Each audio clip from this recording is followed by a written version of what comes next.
We have not paid a heating or cooling bill in 4 years. When we tell people that, the first assumption is that we installed something expensive. Solar panels, a heat pump, some cutting-edge system that cost a fortune up front and will take decades to pay off. The truth is the opposite. We built our walls out of mud. And those walls, 2 feet of compressed earth, do more for the temperature inside this house than any mechanical system we have ever lived with. The construction industry has understood this for a very long time. The regulations that made it nearly impossible to build this way in most of the country were not written by accident. There is a building in New Mexico that has been continuously occupied for over 1,000 years. The walls are made from river clay, sand, and straw. They are maintained today the same way they were built, by hand, using the same materials, sourced from the same ground. No contractor, no imported components, no machinery. The people living there now are doing exactly what the people who built it did. And the building is standing. In 48 of 50 American states, building a structure this way is not permitted under standard code. The explanation offered is safety. But there is no structural failure on record. No collapse, no incident, no event that prompted the restriction. The material was written out of the regulatory framework not because it failed, but because it was never incorporated into a system built around something else entirely. And the people who profit from that system have spent decades making sure it stays that way. What follows is the case for earthen construction, what it is, what the science actually shows, and what a century of administrative decisions did to make sure most people in this country never seriously considered it. The material is adobe, a form of mud brick, and its track record is longer than almost any other building technology in human history. The oldest permanently settled site ever excavated, Jericho, dates to around 8,000 years before the Common Era. It was built with mud brick. The Great Mosque of Djenné in Mali has stood on the same foundations for over 13 centuries, maintained with the same earthen plaster applied by hand after each rainy season. In Yemen, earthen towers that were standing during active conflict in 2015 remained structurally intact when the concrete government buildings beside them did not. The United Nations estimates that between 1.5 and 2 billion people currently live in earthen structures. This is not a relic of poverty or limited access to alternatives. In many of these regions, concrete block is available and used. Earth construction persists because it performs, costs almost nothing, and can be carried out entirely by the people who need the housing. The composition of an adobe brick is not complicated. Roughly 70 to 80% clay, 15 to 25% sand, and 5 to 10% chopped straw or another organic fiber. You mix those 3 materials with water until the mixture holds its shape, press it into a wooden mold, remove the mold after about a day, and leave the brick to cure in the sun for 2 to 4 weeks. No kiln, no firing equipment, no factory of any kind. The energy required to produce a single brick runs around 2,000 BTUs. A conventionally fired clay brick requires approximately 30,000. That is a ratio of 15 to 1 before you have laid a single course of wall. Compressive strength, the measure of how much load a wall can bear, runs between 200 and 600 pounds per square inch, depending on the clay composition at a given site.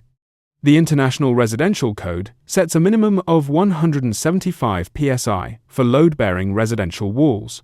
Adobe, at most natural clay sites without any modification, exceeds that minimum. In practical terms, the soil beneath a building site in a clay-rich region may already meet the structural requirements for the walls of a house. The raw material is in the ground you are standing on.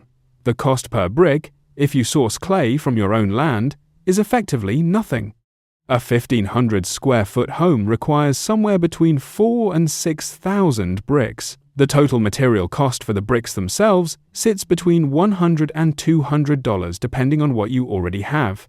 But the structural case is not the most important argument for adobe. The more significant story is thermal.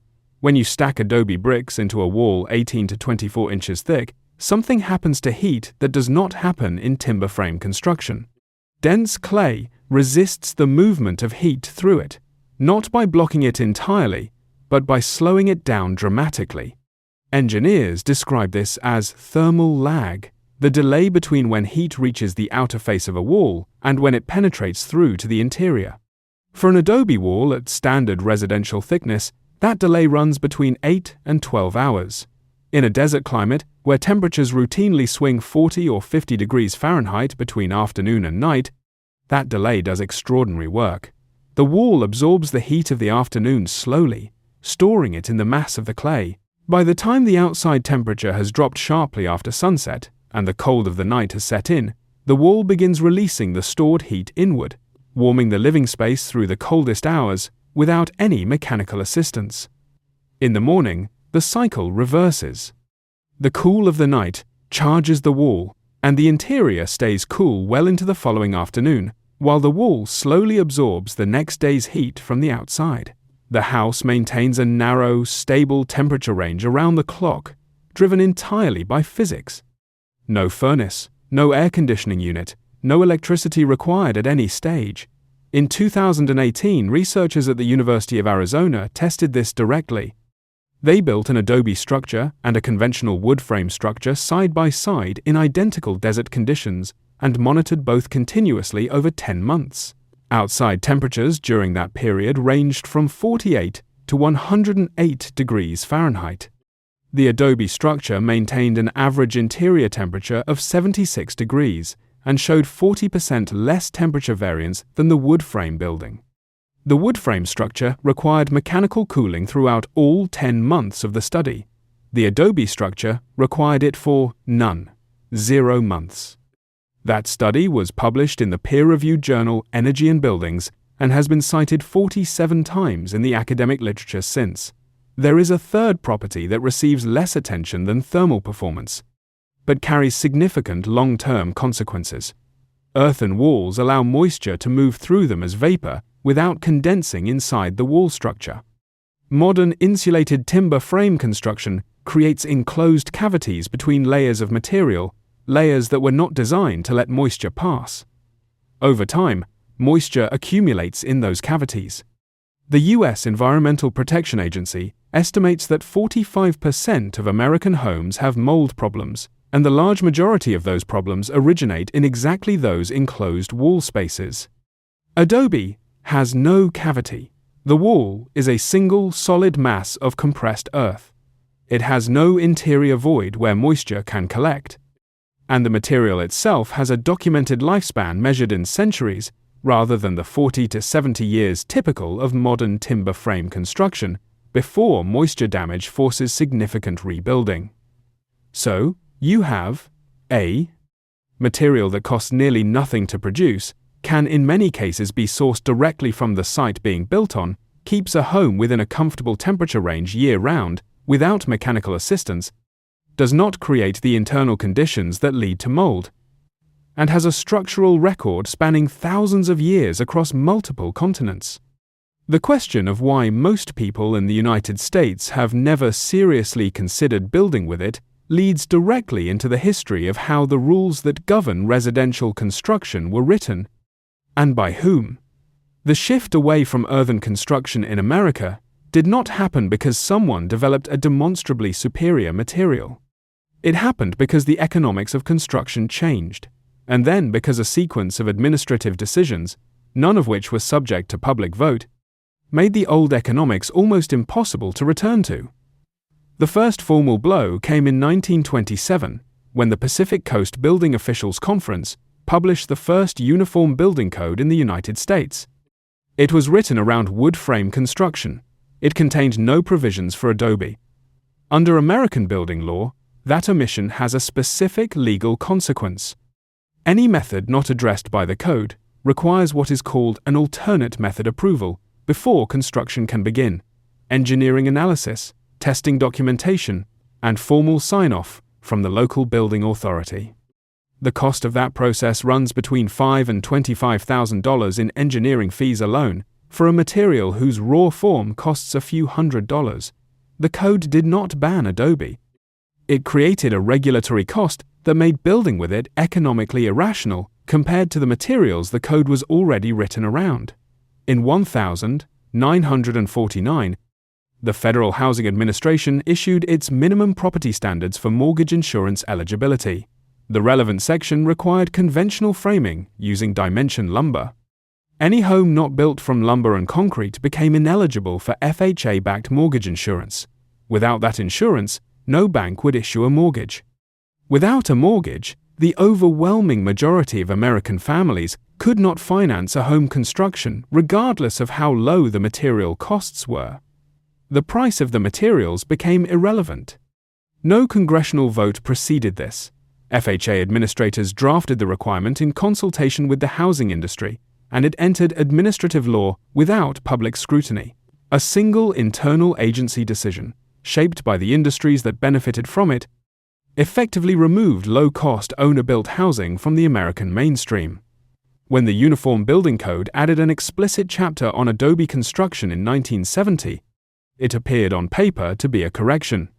In practice, the chapter was structured in a way that eliminated the material's core advantage. It mandated steel reinforcing bars through the wall at regular intervals, Portland cement stabilization at 3 to 5% by weight, and concrete bond beams at every floor level. For a material whose value lies precisely in the fact that it can be produced from the earth at almost zero cost, these additions multiplied the total construction cost by 3 to 5 times. They also degraded the thermal performance. Dense, uninterrupted clay mass is what produces the thermal lag that makes adobe worth building. Filling the wall with steel and cement disrupts that mass.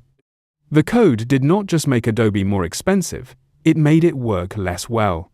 The Portland Cement Association, the trade body representing cement manufacturers in North America, with member companies generating combined domestic revenue in the range of $18 billion annually, had maintained a continuous lobbying presence in building code proceedings since at least 1940. The requirement that every adobe wall in America must contain Portland cement was drafted by the PCA. That is in the public legislative record. The system that resulted is layered in a way that makes any single point of reform insufficient. The code burdens the material and triggers expensive approval processes. Those processes mandate additions that destroy the cost and performance advantages. The mortgage system will not finance structures built without those mandated additions. Trade associations whose members sell the mandated alternatives have, over decades, funded and staffed the committees that write the rules. Each layer reinforces the others. No coordination in any conspiratorial sense was required. Each participant followed their financial interest, and no one with standing in the process was required to ask whether the public was being served. Into this system, along the Texas-Mexico border, in one of the poorest counties in the United States, a builder named Simone Swan has been constructing homes since 2008. Not managing contractors, not arranging permits, not working through a lender, building brick by brick alongside the families who will live in the finished structures. The families she works with earn between $8,000 and $12,000 a year. Every conventional housing option available to them requires financing they cannot access, for structures built from materials they cannot afford, through a system that has no structural interest in serving people at that income level. The process Swan uses is the one the research describes. Assess the clay content of the soil at the site, which in the Chihuahuan Desert is almost always sufficient. Dig, mix with sand and straw in tested proportions, add water, press into a wooden form, cure in the sun. A team of 4 or 5 people, typically the family themselves alongside volunteers, stacks those bricks into walls 18 inches thick, bonded with mud mortar from the same clay. No steel, no cement. The roof uses locally sourced timber. Interior and exterior surfaces are finished with a mud plaster coat that the family reapplies once a year. From first dig to move-in, around 6 weeks. Total material cost, between $800 and $1,500. Energy bill after moving in, 0. Swan has completed this process more than 600 times. 600 families, in one of the poorest regions of the country, now own their homes outright. No mortgage, no monthly payment, no lender involved at any stage. 600 structures built from the ground they stand on, using a method that requires no specialist knowledge beyond what Swan's organization has spent years making openly available. The legal mechanism is a provision of Texas state law called the owner-builder exemption, which allows an individual to construct their own primary residence without meeting the full requirements of the International Residential Code. It exists in Texas, New Mexico, and Arizona. If you are a resident of one of those 3 states and intend to live in the home you are building, you can begin without a contractor license, without IRC compliance, and without a bank involved at any stage. New Mexico additionally adopted its own standalone Adobe construction code in 1991, the only state to have done so. Over more than 30 years under that code, including in a seismically active zone, there have been 0 structural collapses and 0 safety incidents from non-reinforced Adobe construction. That record has not prompted a single other state to follow. The testing standards that would allow reform exist. The American Society for Testing and Materials published a formal standard for earthen wall construction in 2010 and reaffirmed it in 2016.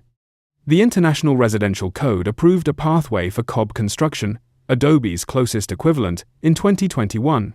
Oregon, California, and Washington have adopted it. The code apparatus is, slowly, acknowledging what the evidence has shown for decades. But for Adobe Brick specifically, no national IRC pathway exists. And no state outside New Mexico permits it without the additions that strip away its advantages. The families in Presidio County are not waiting for that to change. They own their homes. They have no energy bills. They built from the ground beneath them using knowledge that every major civilization in human history arrived at independently. The only thing that ever stood between them and those homes was a set of rules written by people who profit from selling what those rules make mandatory. The material is still in the ground. The knowledge has not gone anywhere. In 3 states, the legal pathway is sitting in the law right now, and the evidence, peer-reviewed and sitting on the public record, has never pointed anywhere else.